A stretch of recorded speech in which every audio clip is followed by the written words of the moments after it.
Good evening. This is Akashvani. I am Valsa Williams with the news at 9.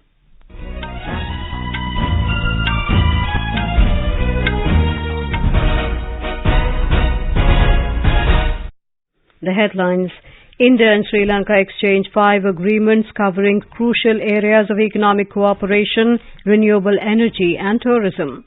Both houses of parliament witnessed disruption over Manipur violence and other issues on second consecutive day today. Varanasi court accepts plea for scientific survey of premises of Gyanvapi Mosque. Met Department forecasts extremely heavy rainfall over Konkan, Madhya Maharashtra and Gujarat during the next 2 days.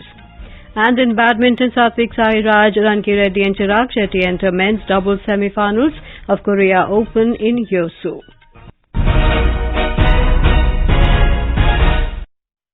India and Sri Lanka today exchanged 5 agreements covering crucial areas of economic cooperation. Addressing media after bilateral talks between Prime Minister Narendra Modi and visiting Sri Lankan President Ranil Wickremesinghe in New Delhi, Foreign Secretary Vinay Quatra said the agreements include a Memorandum of Understanding on renewable energy and a Memorandum of Cooperation for economic development projects in Trincomalee district of Sri Lanka.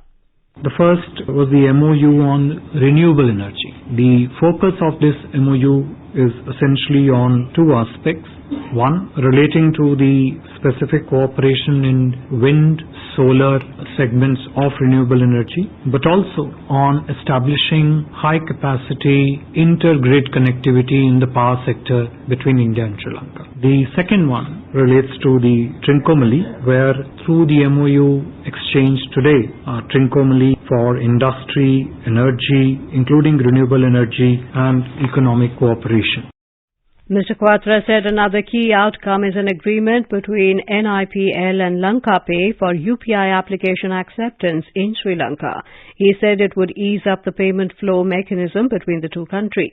The Foreign Secretary said tourism flow from India was a highlight of the discussions between the 2 leaders.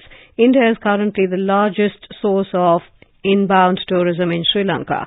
Both leaders reviewed the entire spectrum of bilateral relations and acknowledged that the bilateral partnership and cooperation has been a source of great strength in overcoming the recent difficulties and challenges in Sri Lanka. The 2 leaders outlined a common vision to further develop the bilateral relationship in coming years, centered around enhanced, extended and deepened connectivity and deeper economic partnership. Mr. Quatra said India will be implementing a development package exclusively centered for the Indian origin Tamil community. He said the Prime Minister also announced a multi-sectoral package to support the economic development of the eastern province. Earlier, addressing a joint press conference after the meeting, Prime Minister Narendra Modi said the past 1 year has been full of challenges for the people of Sri Lanka, and India as a close friend always stood shoulder to shoulder with them, even during this crisis. पिछला 1 वर्ष श्रीलंका के लोगों के लिए चुनौतियों से भरा रहा है। एक निकटतम मित्र होने के नाते हमेशा की तरह हम इस संकट के काल में भी श्रीलंका के लोगों के साथ कंधे से कंधा मिलाकर खड़े रहे और जिस साहस के साथ उन्होंने इन चुनौतीपूर्ण परिस्थितियों का सामना किया, इसके लिए मैं श्रीलंका के लोगों का हृदय से अभिनंदन करता हूं। In a tweet, the Prime Minister expressed confidence that Sri Lanka will keep working to fulfill aspirations of the Tamil community. Mr. Modi said this year marks 75 years of India-Sri Lanka bilateral relations and 200 years since the Indian origin Tamil community arrived in Sri Lanka.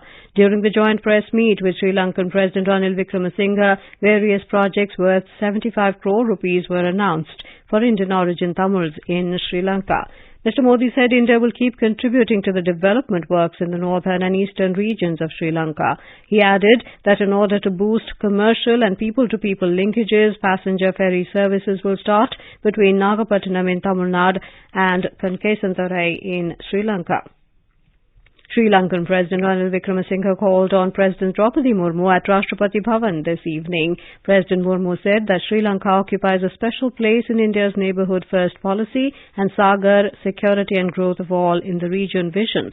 She said India's multi-pronged support to Sri Lanka in the last 1 year to tide over its economic challenges is a testament to India's long-standing commitment to bilateral relations. Both houses of parliament witnessed disruption over Manipur violence and other issues on the second consecutive day today. The Lok Sabha and the Rajya Sabha were adjourned for the day to meet again on Monday. In the Lok Sabha, when the House met, after the first adjournment at 12 noon, members from the Congress, DMK, JDU, Shiv Sena, UBT and others trooped into the well, raising slogans over the issue. They were demanding Prime Minister Narendra Modi's statement in the House over the Manipur issue. Parliamentary Affairs Minister Prahlad Joshi reiterated that the government is ready for discussion and alleged that opposition is not allowing the House to take up discussion on the Manipur issue. Some BJP members from West Bengal raised slogans against the TMC government over violence in the state. Amid ruckus, the presiding officer urged the protesting members to go back to their seats, but they continued raising slogans, leading to adjournment of the House for the day. In the Rajya Sabha, the House met after the first adjournment at 2:30 p.m. while the chairman, Jagdeep Dhankar, was announcing the decisions of the Business Advisory Committee. Aam Aadmi Party members created noisy scenes of the government and of National Capital Territory of Delhi Amendment Bill 2023. Other opposition members were also on their feet, leading to adjournment of the House for the day. A Varanasi court today accepted the plea of the Hindu petitioners in the Gyanvapi Sringar Gauri case for the scientific survey of the premises of Gyanvapi Mosque. District Judge Ajay Krishna Vishwesh directed the Archaeological Survey of India to explore the possibilities of the scientific survey of the premises, barring the Wazukhana area, which is used by Muslims. The court asked ASI to clarify how the scientific survey can be done and what will be the nature of the survey in the barricaded area so that the final decision on the plea can be taken. The court asked the ASI to submit its report by the 4th of August, which is the next date of hearing in the case. Under India's presidency, the G20 Labour and Employment Ministers meeting concluded in Indore, Madhya Pradesh today with the unanimous adoption of the outcome documents. Overall, 176 delegates, including 26 ministers from G20 member and guest countries, participated in the meeting. 15 heads and representatives of OECD, ISSA, ILO, and World Bank were also present. Addressing the meeting through a video message, Prime Minister Narendra Modi emphasized on skilling the global workforce with the use of advanced technologies and processes. Talking to media, Union Minister for Labour and Employment Bhupendra Yadav informed that 3 G20 policy priorities were adopted by the member countries. These include strategies to address skill gaps globally, and adequate and sustainable social protection and decent work for gig and platform workers, and sustainable financing of social protection. Akashvani is celebrating India's G20 presidency in a grand manner. A 50-day extravaganza commenced today in New Delhi at Rang Bhavan in Akashvani. Director General of Akashvani, Dr. Vasudha Gupta, inaugurated the event. Speaking on the occasion, she said Akashvani is becoming a powerful medium in bringing forward and preserving India's cultural tradition.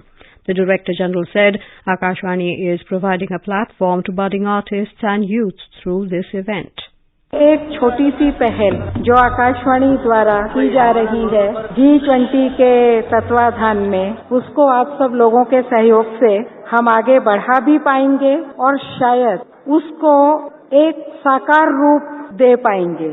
पिछले 20-25 वर्षों में technology के कारण कहिए या social transition, उसके चलते हम इनको संजोने और संवारने का काम नहीं कर पाए। इसलिए आकाशवाणी ने माना G20 के माध्यम से हम ऐसा प्रयास करें कि जो हमारे उभरते हुए कलाकार हैं या युवा हैं जो अलग अलग तरह की कलाओं में पारंगत हैं, उनकी कला आप लोगों तक पहुंचे और हम उसको किसी प्रकार से संग्रहित कर सकें।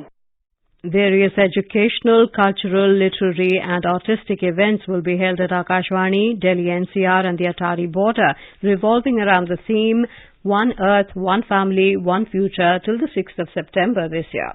This is Akashvani giving you the news. For quick news updates round the clock, follow us on Twitter at AIR News Alerts.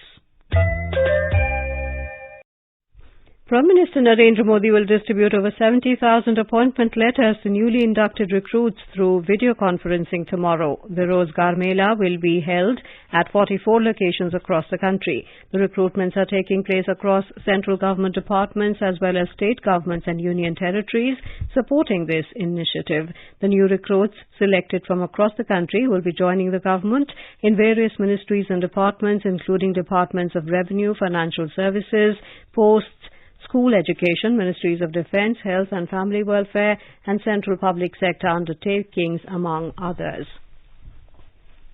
The Election Commission of India ECI concluded the 3-day public hearing on draft delimitation proposal for Assam in Guwahati today. The Commission heard over 1,200 representations from 31 districts and 20 political parties, and more than 6,000 persons participated in the consultative exercise. The delimitation proposal seeks to retain the number of Lok Sabha seats at 14 and the number of assembly seats at 126. The scheduled tribes are proposed to be allocated 19 seats out of 126 seats in the State Assembly and 2 of the 14 Lok Sabha seats. The scheduled castes are proposed to be allocated 9 seats in the Assembly and 1 seat in the Lok Sabha. The last delimitation exercise in Assam was carried out in 1976. India Meteorological Department IMD has forecast that extremely heavy rainfall activity is likely to continue over Konkan, Madhya Maharashtra and Gujarat during the next 2 days. Senior IMD scientist R.K. Jenamani said, under the influence of a cyclonic circulation, a low-pressure area has formed over Northwest Bay of Bengal and Odisha coast. We have given orange color warning for Mumbai city and suburban area. Also other parts of Konkan like Raigad and other districts, they are continuing with the heavy to very heavy rainfall, and we have given red color for the Konkan division and Madhya Maharashtra. Also Gujarat region likely to experience heavy to very heavy, and we have the orange color warning for that. Besides that, we have a low pressure system over the Odisha coast, and because of that, Chhattisgarh, Bihar, Madhya Pradesh will get heavy to very heavy rainfall, with Telangana extremely heavy, and red color and orange color in the area we have given for today. And with North India, particularly for Delhi, there is no rainfall and temperature is 40 degrees. The Met Department also forecast subdued rainfall over northeast and remaining parts of East India likely to continue during the next 4 to 5 days. The Weather Office forecast heavy rainfall over Jammu and Kashmir, Ladakh, Gilgit-Baltistan, Muzaffarabad, Punjab and North Haryana for tomorrow. Heavy rainfall is also likely over Himachal Pradesh, Uttarakhand, East Rajasthan, Kerala, Karnataka, coastal Andhra Pradesh and Telangana during the next 4 days. Key domestic indices today closed with losses of more than 1% amid mixed cues from global share markets. The Sensex of the Bombay Stock Exchange ended below the 66,700 level, while the Nifty at the National Stock Exchange settled below the 19,750 points. The Sensex declined 888 points or 1.31% to close at 66,684. Nifty also fell to 34 points or 1.17% to end at 19,745. In cricket, resuming at their overnight score of 288 for 4, India were 360 for 5 a short while ago on day 2 of the second and final test against West Indies in Trinidad. Playing his 500th international game, Virat Kohli made 121 runs, while Ravindra Jadeja scored a half-century. Earlier on the opening day, Indian skipper Rohit Sharma made 80 runs. West Indies had won the toss and opted to bowl first. In badminton, the star Indian men's doubles pair of Satvik Sairaj, Ranki Reddy and Chirag Shetty entered the semi-finals of the Korea Open in Hyosu today. In the quarter-finals, they defeated fifth-seeded Japanese pair of Takuro Hoki and Yugo Kobayashi in straight games 21-14, 21-17. And now before we end the bulletin, the headlines once again. India and Sri Lanka exchanged 5 agreements covering crucial areas of economic cooperation, renewable energy and tourism. Both houses of Parliament witnessed disruption over Manipur violence and other issues on second consecutive day today. Varanasi Court accepts plea for scientific survey of premises of Gyanvapi Mosque. Met Department forecasts extremely heavy rainfall over Konkan, Madhya Maharashtra and Gujarat during the next 2 days. And in badminton, Satvik Sairaj, Ranki Reddy and Chirag Shetty enter men's doubles semi-finals of Korea Open in Hyosu. For details of these stories and more, log on to our website www.newsonair.gov.in and News on AIR app. That is all in the news at 9. Good night.